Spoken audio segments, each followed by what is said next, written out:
Y'all gonna come at me in my shirt like I wore the same shirt again. Nah, Mike came at you. I didn't come at you. This is salmon. Yesterday was gray.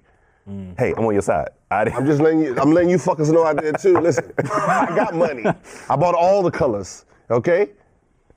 Same all style? of them. Huh? Yesterday's shirt was the same style? Yeah. But it was gray. But this shirt's like $150. So you bought multiple. $168. Got that money. Let them know. You got robbed. How many did you buy? 7. You got robbed. All the colors. I got all the colors. They said it was new. What's so cool about it? I don't know. Helmet Lane. I don't even know who the fuck that is. Good They just brand. said it was new, so I just bought them.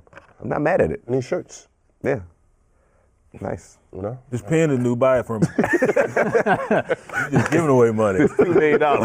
They said it was new, so you just buy whatever they say. Shit, I'm going shopping with your ass. You can be my new daddy.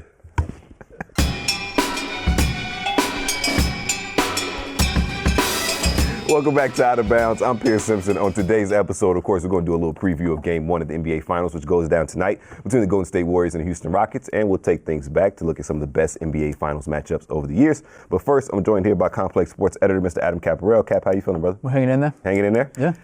I'm also joined here, as always, by the richest man on the planet, it seems, Mr. Gilbert Arenas. Don't do that. Don't do that. Don't do that. Don't do that. This richest nigga in this room. Whoa! Hey, listen, can't argue about that one. And joined here, very special guest here on Out of Bounds. No. Mr. Bryant Jones, six-year NFL veteran playing for the Los Angeles Raiders, the Colts, and Saints throughout your playing career. You're analyst for CBS Sports. Thank you for joining us, brother. As you can tell here on Out of Bounds. Thanks for having my broke ass. You know, Gilbert. I was just talking about this. You know. About me too? We're not mad at it, but No, I'm not. hey, but thank you for joining us Well, here. thanks for having me. I hope y'all feed me, because this water ain't doing it. It's not doing the trick. Starving. Hey. Lose a few pounds, though. Wow, Cap. That's This is over, man. You can have your mic back, dog. I'm just saying, I've seen you in better shape. Oh man, Yeah, Mike back. But you're not gonna get on him for being what you say 130 in college? 143, I think. when he went to Jeez, college. goodness gracious.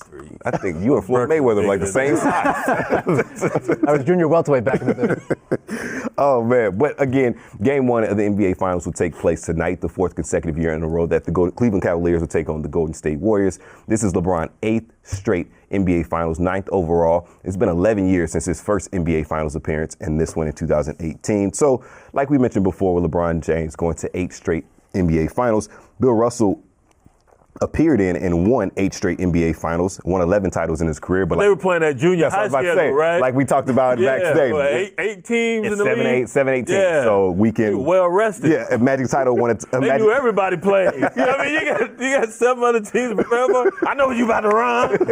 Go ahead, run it. Get it, Bob Cousy. Bob Cousy. Magic Johnson won an NBA title in his first Finals appearance as a rookie, going to the Finals 8 times in his first 10 NBA seasons, 9 overall, and winning 5 titles. Michael Jordan, of course, never lost in the Finals. 6 Finals MVPs, won 6 championships. So of all those He was great, a mathematically. hey, listen, I got. You know how to read good. I got some great help. No, no prompt or none. I got it. Got some great help here. Out of all those things that we listed, is LeBron's 8 straight NBA Finals the greatest Finals accomplishment in history? No, at first I was going to say Bill Russell until I realized there was only 8 fucking teams when he was winning. So shit, that ain't fucking hard. That's like the Atlantic Division. That's 2 divisions in the NBA. Using that select league. So it's hard. So right now you got to just take Michael Jordan with the undefeated 6 and 6. Mike went 8. I mean, the Rockets should give him 2 rings because he retires. That's the only reason the Rockets get to the finals and win the finals. So I say Jordan, his run, he hangs him up for those couple years, a year and a half, and then everyone else gets a bite at the apple. The Knicks definitely would not have been there because he was their nemesis. Before that, of course, Cleveland, and he finally got over that hurdle early versus Detroit. So I would say Michael, man, his run was just incredible. And then plus, he played one game. What did he have? Diabetes and sickle cell and diarrhea or something versus Utah. Remember the one game they had to carry him? What did he have? Allegedly the flu. Oh, the flu. Allegedly. It felt like sickle cell. Wow. But there's been rumors that He had the sugar. He had the sugar boy. Baby got the sugar. Caparell, it's gonna be hard to top these two. What's the greatest Well, finals my grandma accomplishment? used to say, "What's it die from the sugar?" Greatest finals accomplishment? All right, yeah, I'm going to say actually you can make a case that yes, it's the greatest accomplishment because if you go back to 1979 when the three-point line got introduced, guys like Magic, Kareem, Larry Bird, Tim Duncan, Michael Jordan, Hakeem Olajuwon, and Mr. Playoffs himself, Robert Horry, none of those guys got to 8 straight NBA Finals. So you can make a case that LeBron's run is greater than anybody else's. And yeah, Mike won 6 titles and probably would have won 8 if he was still in the league then, but he didn't do that. And LeBron's been to 8 straight, and none of those guys since 1979 have done that. I mean, 8 straight with the talent he's had in some of them. Yeah. Like his first year in Cleveland. 2007. This year. Of course, this year, right. This year. That Miami team. 2011. The first one. Yeah, it was bad. I mean, you had the 3 stars. That's who we all paid attention to. But nobody paid attention to the rest of that roster. Yeah. I mean, half of them was on their last leg. Mike I mean, you weren't paying attention to Mario Chalmers? Was Mario Chalmers there? He was there. No, Barely. He was there, but that was his rookie season. second season. But the supporting cast was like Mike Bibby, Eric Dampier, Carlos Arroyo, Sadrunas Sagauskis. Yeah, that's what it was. Yeah, I mean, Udonis Juwan Howard. Juwan Howard. Juwan. But also, anybody who would take $1 million. pretty much, yeah. But you had 3 of the biggest, best players in the league, and so you would think that'd be enough. But as I said, it was enough to get them to the finals, but it wasn't enough to get them over Dallas. and LeBron had to refine his game because you remember the criticism in that series. Yeah. Well, he doesn't have a low post game, or he's limited as far as his range. And now you look at him; he's a complete player, 5'2" guy. He had a meltdown in Game 5 of that 2011 NBA Finals in Dallas. But to make a case for LeBron, I think if we're comparing him to the legends, he's played tougher opponents throughout his NBA Finals trajectory than any of those guys. I don't know if I can go along with that. Okay, so Mike, look at Mike's teams that he played. He played his first championship was against the Lakers. Well, you're talking about in the finals. In the finals. But to get to the finals, I mean, he had to go through Detroit, and we're talking about the real bad boys back then. We got to remember, the East was stronger back then. Now it's the West. Exactly. So, right. Whoever the West teams were, they were just cruising through. Exactly. Yeah, but I'm saying when you get to the finals, I understand to get there, that's tough. Mike went against some great teams and Hall of Famers. But I'm saying actually in the finals. But that's what I'm saying. So if you got to switch it, because you got to say Golden State road to get to the finals is harder than LeBron's road. Yeah, you can make that case. It's just the West is just stronger. But there's a caveat because it seems like Golden State has to be the luckiest damn team on the planet. Because it seems like someone on the opposing team, a big factor on the opposing team, always gets hurt. Always. Now, not to say that Golden State hasn't dealt with injury. Iguodala right now, of course, and Curry. But it's always a big. But it's always a big cog in the other teams. Because no matter who gets hurt on the Golden State Warriors, they still got 2 big stars that can that can carry the load, so it really don't even matter. No, that makes complete sense. If you had to choose one of those players to go win a championship with, I mean, it seems like an obvious choice. Who are you picking to go win a title? What does the rest of my cast looks like? Really? So that's important. What does the rest of the cast looks like? You're talking about all the great players. So of the players that I mentioned, which player would you take in their prime to help you win a title? So you're not rolling with MJ? As great as MJ is, if you give him this Cavs team, they're not in the finals. Yeah. They're not. I think I have to agree. They're not in the. Is there a reason why? Because he wasn't an all-around player like LeBron is, so he wasn't going to trust his teammates like LeBron does. Yeah. Like, I mean, when LeBron... He would give up on him a lot sooner than... Him and Kobe would have gave up on that fucking roster a long time ago. Jordan would have averaged 39 a game. Right. He ain't 40 to nobody. And that's just the way it is. So, yeah, he would have had a great year, but he would have lost that whole Cavs squad mentally. Right. That makes sense. So, so you got to pick LeBron in the sense that you can give him any team and he'll figure out how to make it work. Yeah, Brian, you mentioned Michael. Is that who you're rolling with? Yes. Yeah. What he just said notwithstanding, I'm still rolling with Michael. I agree with him. I agree. Yeah, Mike would have given up on them. Y'all ain't taking me down. I'm gonna get mine, and y'all get yours. But that's what he did. But I'm taking him, man. But that's what I say. It depends on what my team looks like. Right. Depends on who you take. Because if you give me this Cavs roster, I'm going with LeBron because he brung this group to the promised land. He brung and we know right now. I don't really think Kobe would have brought this team to the promised land. No, Kobe probably would have been asked to be traded. Game 5 or 6, he would have pulled one of them Phoenix Suns, like, oh, y'all think y'all need the ball? All right, I'm not going to shoot this series. And he would have pulled one of them, I'm going to prove a point to them that they need me to score 100. Well, everyone has a different approach. And you can say that about coaches as well. You got some a little bit more heavy-handed, and you have others who will pull back and a little bit more congenial with their players, won't put the foot in their ass as much. And then when you're talking about COVID, Mike, they out there, they'll choke your ass. And then, LeBron, he may yell and scream, but he's a little bit more reserved in his criticism of his teammates. But that's what makes all of them great. Right. They're all different approaches, Cap, who you picking out of this bunch? Are you fading the public? I'm going to fade that's my usual go-to right here. Very what about nice. Prime Shaq? Ooh, that's like Prime Shaq wrecking things with the Magic, and then obviously early years of the Lakers. What about just having him and riding him for like 5 or 6 years? See, the thing about Shaq is I think you need a vessel to get him to basketball. Very true, but do you need a premier vessel to get him the basketball? Yes, you need a premier scorer because you got to remember, with a guy who can't shoot free throws, what is he going to do the last 3 minutes of the game? He's useless to you. So, and that's what makes a scorer important to Shaq, that he needs a guy to finish it off, because if you can just foul him the last 2 minutes and he's useless on the free throw line, I mean, we're going down getting 2, he's coming down getting 0. 2-0. So you really don't get to use Shaq the way you want to in the last 3 minutes of the game. All of us now expect the Cavs to get smoked by the Warriors, but maybe shockingly somehow they can make it serious. But that has us thinking, what are the best NBA finals of all time? We're going to name them top 5. All right, so as the Cavs and Warriors get ready for the 4th installment of this rivalry that some of us on this panel didn't want to see again, but here we are. I mean, I wanted new blood, but Speak we got for yourself, Cap. Speak for myself. I wanted new blood, but again, we need to rank some of the greatest NBA finals of all time, and I'll start things off by naming the '87 series between the Lakers and Celtics, two of the stalwart franchises of the NBA, maybe the best rivalry in NBA history, and Larry Bird, Magic Johnson, prime time going at it. I think '87 was probably like peak, 80s NBA and one of the best series of all time. Yeah, but it was a couple years earlier that the Lakers lost and didn't play well. Magic throwing the ball away, and they had some just crazy turnovers late in that ball game, and then to redeem themselves in '87. That was a great series. I would have that one in my top 5 for sure. Yeah. But you know what? I'm going to go Heat and Spurs back in 2013. That's when Ray hit that big time 3, and I'm cheering for the Spurs in this ball game in the series, and Miami comes back and wins. It looked as, for all intents and purposes, it was over and the Spurs would get the championship, but Miami found a way. Crazy part is they willed the trophy out. Yeah, it was there. It's not like it was there. That's the game where everybody was leaving, right? Everybody was Yeah. We're going to South Beach. We're going to Dickey Beach, baby.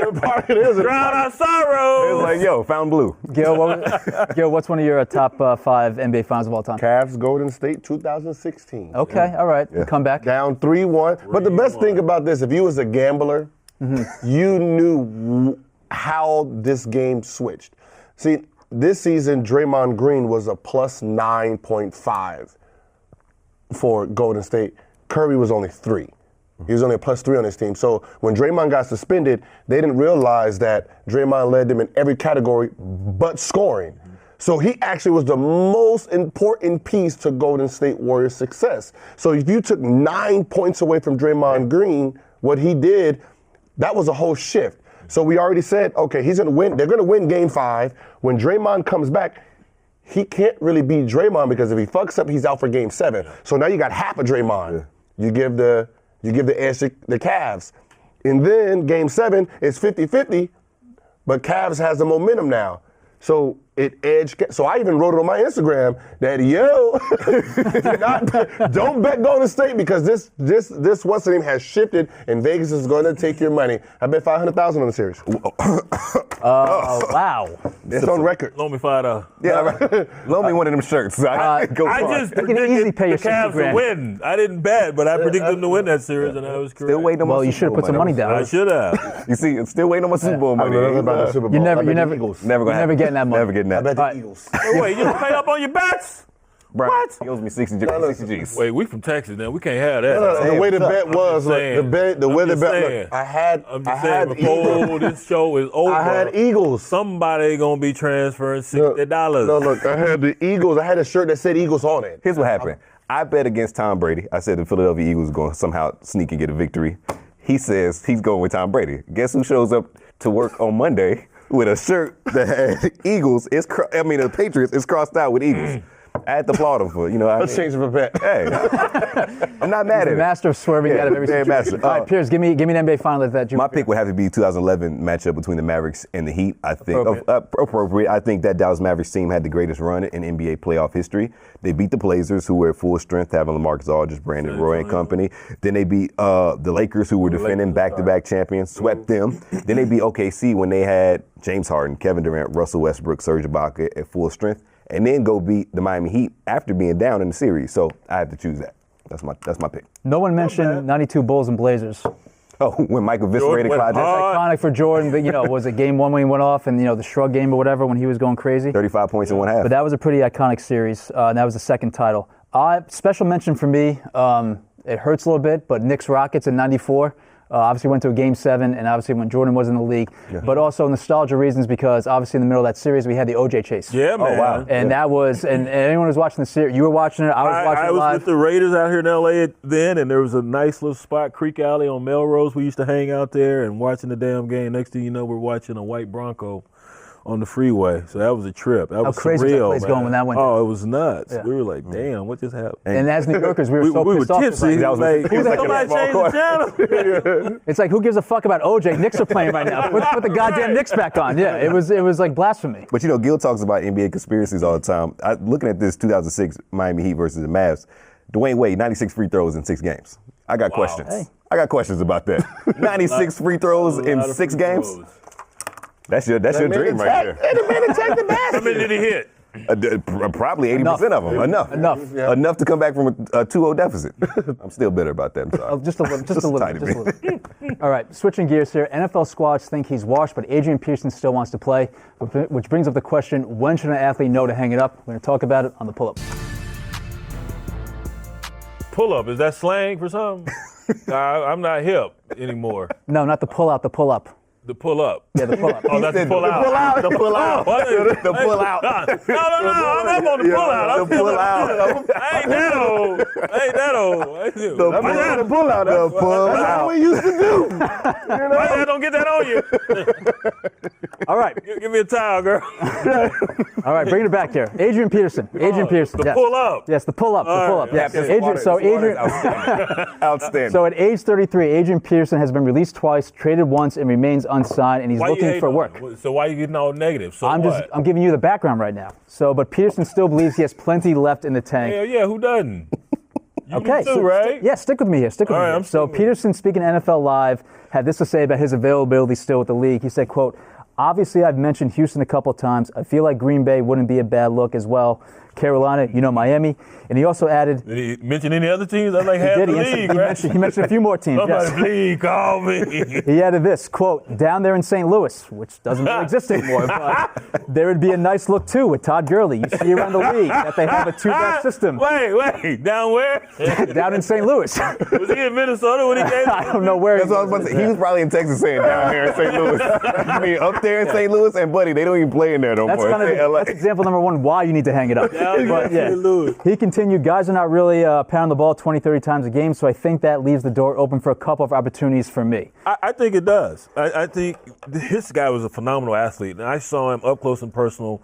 I was sideline reporter at my alma mater, University of Texas. He was a freshman at Oklahoma, and he just ran through my Longhorns, 200-some yards, over 1,900 yards as a true freshman. Should have won the Heisman Trophy. All these knuckleheads saying a freshman can't win the Heisman. Why the hell not? You're running through seniors. He should be able to win the Heisman. So, phenomenal athlete, the way he came off that ACL. Didn't he go for 2,000 after the ACL injury? One MVP. Yeah, and he's MVP. He's a phenomenal athlete, but is he the same athlete he once was? No, he wasn't. But to your question, when do athletes know to hang it up? When your body says it's time to hang it up. And the body will eventually tell him, hey, we can't do this anymore. And yeah, the right situation, he could be, maybe the third back, or he definitely give someone a breather, but he's not going to be the feature back anymore. But I think there's still some life left in it if he can stay healthy, but we haven't seen that. Yeah. Gil, when's the time to hang it up? When your body says no. But how difficult is that, though, because you've been doing something all your life? You got to remember, mentally, you got to remember, mentally, he in his mind, he's still the same Adrian Peterson that never lost a step. Yep. So you got to remember, when we work out, we're doing the things that we know we can do until we get on the field and someone's faster, stronger, this and this, and they physically have to let us know You don't have it no more, old timer. And then when your mind starts adjusting to that, then the body starts feeling it. You know, right now it's the off season. He's still pumping the same iron. He's still, you know, he ain't running the 4.2. He's running the 4.4. But in his mind, hey, I'm such a freak of nature. And no one's hitting it. That no one's gonna hit me. Yeah. But how difficult, and athletes will tell you, they always say athletes die twice because they die when their career is over and then when they physically expire, of course. But that is such a disheartening feeling when you go to do something that you've been doing, you know, especially as a professional athlete, like, damn, I can't do that anymore. It's like, what? I can't even. I used to dunk on you. I'm barely touching backboard. Like, you know. Talking about heartache. Oh man, and that machismo you once had and coveted is just gone. And running back in the NFL is such a tough position because it's so disposable. I mean, this guy is a bona fide Hall of Famer, and he's begging for a job right now. Well, you never want to give it up, man. You want to leave on your time. Exactly, that's the big thing. You want to leave on your own terms. If you leave on your time, you're inherently kind of leaving a little early, right? When you may have some. It don't matter, you know. Some kid like Vince Carter, he's still hanging in there. He could have left 6 years ago. I mean. 5 years ago, I mean, he's still playing the same 10, you know, 15 points a game, you know, 20, 30 minutes. Like, he could have left, but he's just still hanging in until he just can't do it anymore. Do you feel like that tarnishes his legacy at all? Like, do y'all have those questions? I hear that all the time. Oh, he's ruining the legacy. You're not worried about a damn legacy. You want to play. That's what you've done. You're used to this regimented life, and this is what you know how to do. And not to say you haven't paid attention to Plan B once your career is over, but this is what you know how to do. And until they drag you off the court or off the field or off the diamond, you're going to do it. But are most athletes good listeners to their bodies? Do they kind of like ignore it though? When they actually know, when their body's telling them it's time, so you mostly ignore it. You've been conditioned to take the pain and fight through it and all that, but at some point, you have to say, okay, it's over. See, that's what I said. You can't tell that the other players are telling you that it's over. When you're getting blown past, when you're getting embarrassed, and you just be like, you know what? Go ahead, young fellas. Yeah. I can't even do it. I thought I could when I was working out this summer. You know, I can't fuck with y'all. Yeah, because Cam Tanchel, the NFL vet, 4-time Pro Bowler, Seahawks safety, obviously well-renowned. You know, he suffered a potentially career-ending neck injury he's trying to come back from. And he had this to say about, you know, figuring out what to do for next season in his career. He said, quote, "If my body says I can play, I'm playing. If my body says don't play, I'm not playing. I'll listen. I'm a very good listener." So, but it seems like some guys just don't listen to themselves and don't know better to stop what they're doing. They just don't want to listen. Right. They ignore it. Right. Yeah. I thought Bryant had an excellent phrase, and I want to dig into this a little deeper. You mentioned regimented lifestyle. How much is it just a fear of like not having that structure anymore? How much is that? It's not a fear. It's all you know. You got to remember, like, if you're a football player, basketball, you've been training since you were little of working out, watching, doing this. Like, so at some point when high school, college starts, you know, your career starts, your regimen starts. So, you know, with me, it's working out at this time, going to sleep, eating, boom, boom. That's my regimen. You know, summer, we have fun. Then at some point, it's like, oh, damn, I need to get back. You know, summer becomes boring because you don't have the regimen, you don't have the friends, you don't have none of this. So once it's over and you're sitting at home first 2 weeks, and then, all right, summer's over, get back to the season. But there's no season to get back to. Damn. And you're like, it's a hell of a transition. As Gilbert just said, you know, you've done something for so long, and it's ingrained in you, and the normalcy of that, in all its chaos, if you will. Once that's gone, what do you replace it with? Yeah. And guys can loudly, you miss the crowd, you miss the cheer, you miss the boos, you miss the contact. I mean, I got bucked off a horse a couple of summers ago. I was like, man, this is like playing again. It feels good. You know, somebody hit me. No. But I mean, you just miss that. And people ask me all the time, you miss playing? Like, hell yeah. Where else can you hit somebody in the mouth and not go to jail? I mean, I miss it. But you have to let it go, and you have to move on, and hopefully you can be as successful in the next life as you were in your athletic life. And as my colleague Aaron Taylor likes to say, you know, you're going to be a former athlete longer than you were a current athlete, but it's hard to come to that realization. And what's the best way to exit the game? On your own terms, as Gil said, on your own terms, and healthy. But the majority of us don't leave healthy. It's on your own terms because you mentally prepared yourself to leave. Yeah. when you just wake up and Adrian Peterson begging for a job right now, and he does not make a job, what do you think he does this whole year? Nothing. Because he doesn't have nothing, he don't know what to do. He's still trying to, he hasn't grasped that, hey, this might be it. So I asked players, I remember when I was playing, and I was like, everyone always remembers their first shot. No one ever remembers their last one or the last yards because they never knew that was the end. Right. Like 80% of athletes don't remember their last of what made them special, tackle, hit, interception, because it wasn't planned. Yeah. So they got to sit there like, oh yeah, because from there it's like they get lost. 4 or 5 years, you're like, oh, what you doing? Oh yeah, I'm just, dibbling, dabbling a little bit over here, a little bit over there. Fuck, I don't know. I be fucking watching TV all fucking day, trying to figure out what the fuck I'm supposed to do. 3 years just went by. Fucking 3 years went by. Still working on it. But trying to find myself. But real talk, do a lot of guys hang on just because they don't have anything set up after the career? Yes. Before I got on the show, I was fucking watching that. And the sad part is, you know what the fucking sad part is? I didn't want to do it because I felt that my TV title was more important. Yo, hilarious. Like, you know what? Like, I got a good regimen. I was right. I got a good regimen going. Wake up, eat, fake like I'm a workout. Watch some TV, go to sleep, wake up, jump in the pool, go fake workout, go to bed. Perfect. So that was my regimen. Then I was like, now I got to do this at 6 a.m. I got to do a show. It's going to fuck up this time. I don't know about all this. Well, set the recorder, right? For Pierce and I are behind the scenes, thank you for fucking your regimen. Thank you. It took me 3 years to get a regimen I was comfortable with. Do you fellas have any of your favorite exits from players over the years? Is there somebody that you look at and it's like, okay, he left the game the right way. If I'm going to leave, that's how you should leave. No. I mean, everyone, as we've said numerous times now, wants to leave on their own terms. Yeah. When the body says they can't do it anymore, and then they make the decision, they're not forced out because of an injury. They're not forced out because the team says, hey, we're moving in a different direction.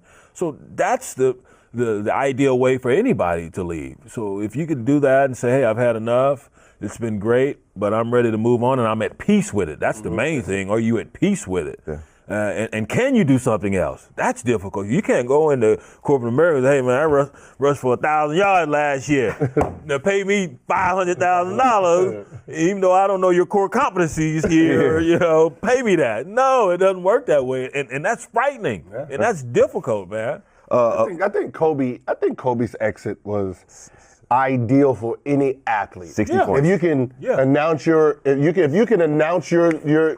goal, and then on your very last game, give everybody a glimpse of what you were. Right. Like and Jeter the same way. Derek Jeter, a game-winning hit at Yankee Stadium, Yankee Stadium, his last game. That's same thing. This is what Mr. Clutch. That's what he did his entire career. Like Adrian Peterson, he can play his very last game and run for 300 yards and say, I'm done. Everybody was like, that's how you lead. But how many do that? Even the career rushing leader, Emmitt Smith, didn't do that. Yeah. It's hard to do. Yeah, but speaking of Kobe, dropping 60 points in his final game was very impressive. But Kobe's also doing a lot of great things away from the court. And he announced recently that he has a very own memoir coming out titled Mamba Mentality, How I Played, which will release on October 23rd. He will detail specific plays and matchups that occurred over the course of his illustrious 20-year career. He has Hall of Fame photographer Andrew Bernstein and an intro by Phil Jackson and a forward by Paul Gasol. No, Shaq? Shaq's not doing the forward. No. Kobe had my ass face. That's ball, Kobe. In a statement from the publisher had this to say about the book: citing an obligation and opportunity to teach young players, hardcore fans, and devoted students of the game how to approach it. The Mamba Mentality takes us inside the mind of one of the most intelligent, analytical, and creative basketball players of all time. So wait, he gonna teach you kids how to approach it. Dwight Howard didn't like the way he approached it. Shaq didn't like the way he approached it. But Kobe got 5. You can't. I understand. Hey, he's one of the baddest Mamba ever. Yeah. I'm just saying, he was a tough teammate. Why are you censoring yourself?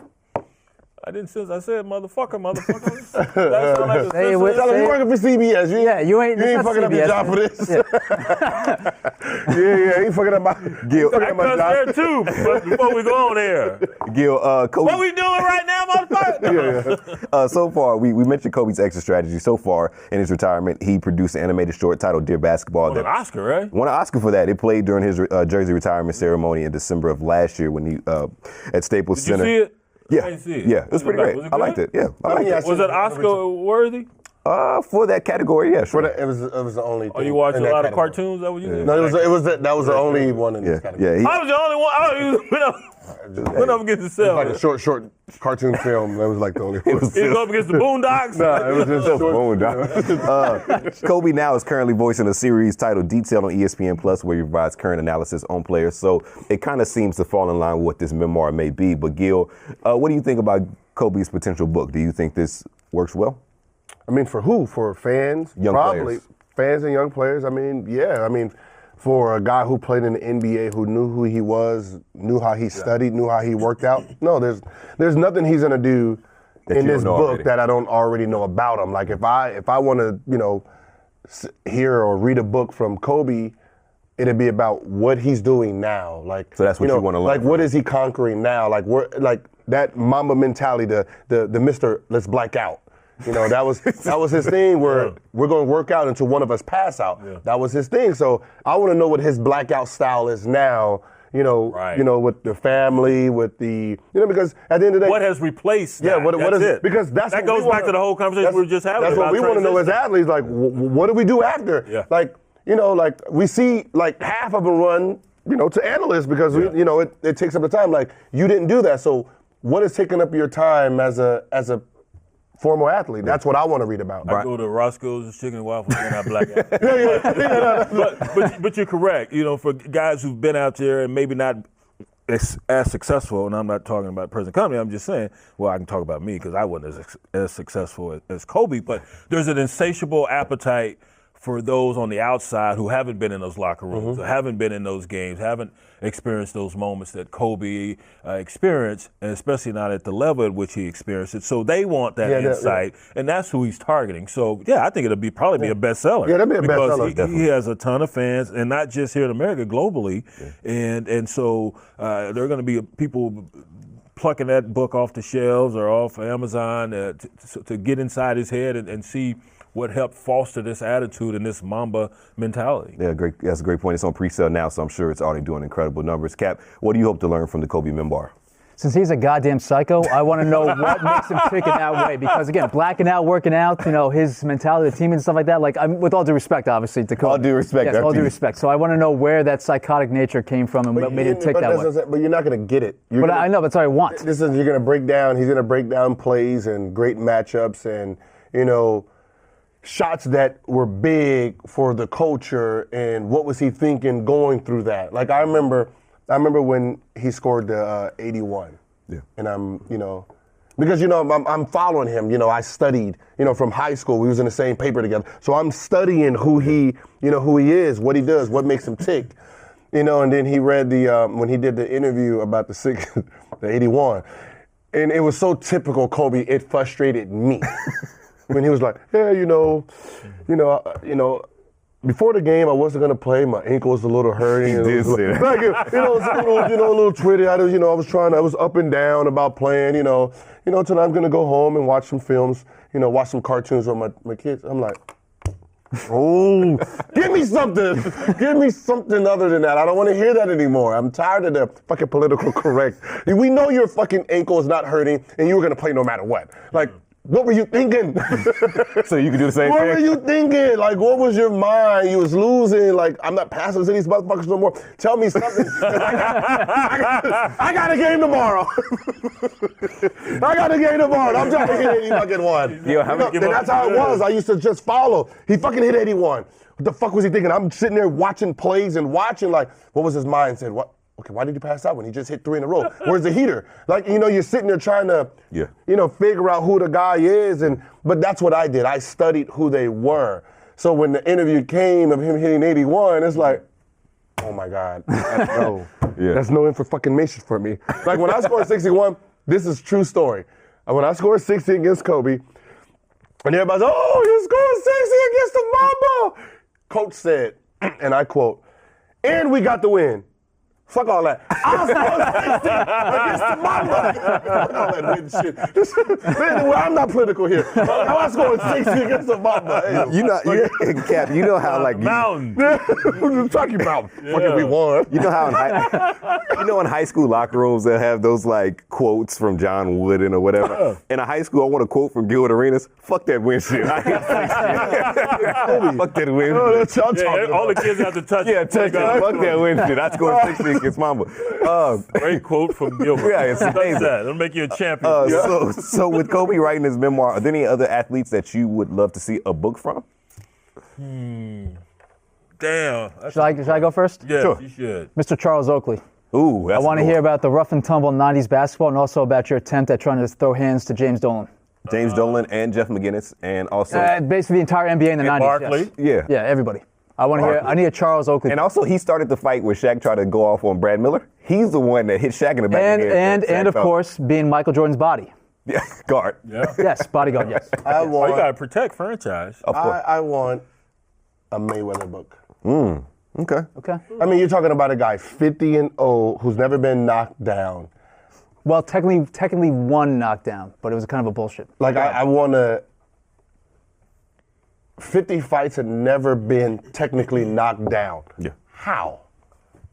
How is this fucking humanly possible? Machine. Like, any lucky hit would have got you down. Any haymaker would have stumbled you. How? What were you doing to train your body, feet, mind? Like, there's greatness and then there's the best. I want to know what he did to be the best. Like, Mike Tyson, I get it. He's 50-0 for a reason, and I want to know why. Yeah. Brian, who you rocking with? Oh, man. There's so many running through my head. I don't have anyone in particular that I'm clamoring to read. You know, if there was I'm going to go coach here. I'm going to say Nick Saban. I mean, this guy rules college football currently. Another psycho. I covered him. He's a psycho. Yeah. I can see that. But this fervor and this attention to detail in the process, as he calls it, and everyone has a process, but here's his rules the roost. It's just amazing to me, and I played for some hardcore coaches in the manner of his style. Matter of fact, one of my favorite coaches played for Bear Bryant, who had a style similar to Nick Saban there at Alabama. So I'm just amazed at the success that they have each year and how he's able to instill into each crop of recruits that comes through Tuscaloosa this mindset and this work ethic, and it's more so, as you know, it's the players that have been there now, they start setting the tone. But someone had to set the tone at the beginning, and that was Nick Saban. He did it at LSU, and he's done it now at Alabama. So he would be the one that I'd love to just get inside that head. Yeah, I'm going to continue a little bit and give 3 people, 1 coach, 2 players. Bill Belichick, I would love to see a book on him, just the process. He doesn't speak much, so that's something I'd be That book would be 3 pages long. Pretty much, yeah. Do your job. That's all it Like a Rudy T. Yeah. Not a Rudy T, but a pop. Yeah, exactly. Yeah. And the 2 players, Darryl Strawberry and Allen Iverson. I would just love to know about just their life. I feel like those 2 players have very interesting lives, and they've had You saw the Daryl and Doc Gooden 30 for 30, though. I did. That was listen, that 80s Mets team. Yeah. This is crazy There's that they been were a few books written about that team. Yeah, but as far as AI, he's easily up there with Jordan as far as his cultural impact. That's not to mention how great of a player he was. I just want to know How did it tick? How did he tick, and then why did it fall off so quickly? You know, he was at his apex, and all of a sudden it was just Denver, Memphis, You know what's so funny? Philly. But if you as a player, you seen it.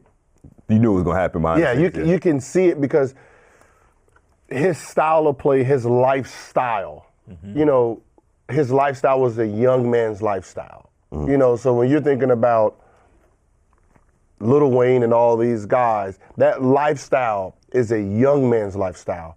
Once he got in his 30s, you can't party every night. You can't, it's going to catch up to you. Yeah. You also can't take the beating that you take going to the hole. But yeah, that's what I'm saying. But that's what I'm saying. But if you can take the beating if you're resting all night. But if you partying all night, come into the game, sleeping during the afternoon, and then just go out there and score 40, I mean, you can see one summer, one bad summer, two bad summer, his decline was going to just drop. And that's exactly what it did. And then off the court, to an extension of what you're talking about, you also have to learn how to say no. All the hanger-ons, all these play cousins and play brothers and sisters. No, motherfucker, this ain't the Iverson Bank. That's over. The gravy train is cut off. Get off the tit and then go help yourself. I've done enough. You know, at some point, you have to learn how to say no.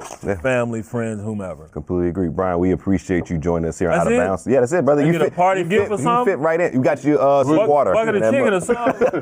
Fuck this water, motherfucker. I'm hungry. I told you at the beginning of this shit. I'll get you something to eat after. I'm even more hungry now. Man, me wait it out. Yeah. But for Adam Caparell, Mr. Brian Jones, Gilbert Arenas, I'm Pierce Simpson. This is the latest edition of Out of Bounds. I used to watch his daddy play football. For Texas Tech. No. My pops. Shout out to Pops. Shout out to Pops. Pops gonna take a red-eye flight and come find Brian Jones. He goes. I'm like, Pops, what you doing here? It's like, whoop Brian Jones. Where's Brian Jones at? I'm gonna whoop his ass. We was nice back then. He still be trying to run routes now. I'm like, yo, go sit down somewhere. Old ass guy. Run around to the kitchen. You think I'm playing? That's exactly it. Fall asleep. Putting moves on the German Shepherd and stuff. Over that drumstick. I'm just playing. I'm playing.